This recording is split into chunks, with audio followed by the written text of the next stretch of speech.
ചിന്നക്കനാലിലെ ഭൂമി കയ്യേറ്റത്തിൽ Mathew Kuzhalnadan MLA-ക്കെതിരെ case. ഭൂസംരക്ഷണ നിയമപ്രകാരമാണ് revenue വകുപ്പിന്റെ നടപടി. ഹിയറിംഗിന് ഹാജരാകാൻ ആവശ്യപ്പെട്ട് നോട്ടീസ് നൽകി.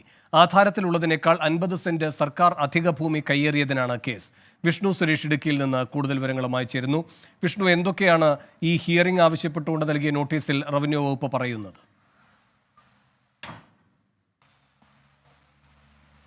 വേണു, ഒരു വശത്ത് മാത്യു കുഴൽനാടൻ ആവർത്തിച്ച് പറയുന്നു 1 ഇഞ്ച് ഭൂമി പോലും താൻ കയ്യേറിയിട്ടില്ല എന്ന്. പക്ഷേ റവന്യൂ വകുപ്പാകട്ടെ ഈ സർക്കാർ ഭൂമി തിരിച്ചു പിടിക്കാനുള്ള നടപടികൾ വേഗത്തിലാക്കുന്നു. അതിന്റെ ആദ്യപടിയായാണ് കേസെടുത്ത മാത്യുവിന് നോട്ടീസ് നൽകിയിരിക്കുന്നത്. ഈ ഭൂമി ഏറ്റെടുക്കാതിരിക്കാൻ, സർക്കാരിലേക്ക് കണ്ടുകെട്ടാതിരിക്കാൻ എന്തെങ്കിലും കാരണങ്ങൾ ബോധിപ്പിക്കാനുണ്ടെങ്കിൽ അത് ബോധിപ്പിക്കാം എന്നുള്ളതാണ് ഈ ഹിയറിംഗിനുള്ള അവസരം. അടുത്ത ആഴ്ചയായിരിക്കും ഹിയറിംഗ് നടത്തുക. കഴിഞ്ഞ ശനിയാഴ്ചയാണ് ഇതുമായി ബന്ധപ്പെട്ട് വില്ലേജ് ഓഫീസർ സർവേ പ്രകാരം തഹസിൽദാർക്ക് റിപ്പോർട്ട് നൽകിയത്. ആ റിപ്പോർട്ടിന്റെ അടിസ്ഥാനത്തിലാണ് കേസെടുത്ത നോട്ടീസ് നൽകിയത്.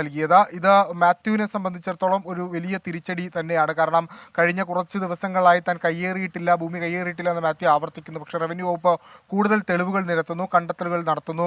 അത്തരം സംഭവങ്ങൾ ഉണ്ടാവുകയാണ്. അതിന്റെ ഒരു തുടർ നടപടിയായാണ് ഈ നോട്ടീസ് വരെ കാര്യങ്ങൾ എത്തി നിൽക്കുന്നത്. അതോടൊപ്പം വിജിലൻസും ഉടൻ തന്നെ മാത്യുവിന്റെ ഈ ഭൂമി ഏറ്റെടുക്കണമെന്ന് ആവശ്യപ്പെട്ട് സർക്കാരിലേക്ക് ശുപാർശ ചെയ്യുമെന്ന് അറിയിച്ചിട്ടുണ്ട്.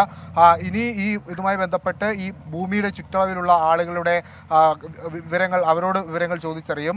1 ഏക്കർ 21 സെന്റ് ഭൂമിയാണ് മാത്യു കുഴൽനാടൻ ഈ റിസോർട്ട് വാങ്ങിയ ഘട്ടത്തിൽ രജിസ്റ്റർ ചെയ്തിട്ടുള്ളത്. പക്ഷേ റവന്യൂ വകുപ്പ് നടത്തിയ പരിശോധനയിൽ ഇതിൽ 50 സെന്റ് മതില് കെട്ടി അവിടെ ഒരു ചെറിയ ഷെഡ് പോലെ കെട്ടി മാത്യു സർക്കാർ ഭൂമി കയ്യേറി എന്നുള്ളതാണ് റവന്യൂ വകുപ്പിന്റെ ഗുരുതരമായ കണ്ടെത്തൽ. എന്നാൽ ഒരു തരത്തിലുള്ള കയ്യേറ്റവും തന്റെ ഭാഗത്തുനിന്ന് ഉണ്ടായിട്ടില്ല. അവിടെ ചുറ്റുമതിൽ സംരക്ഷണ ഭിത്തി കെട്ടുക മാത്രമാണ് താൻ ചെയ്തത്.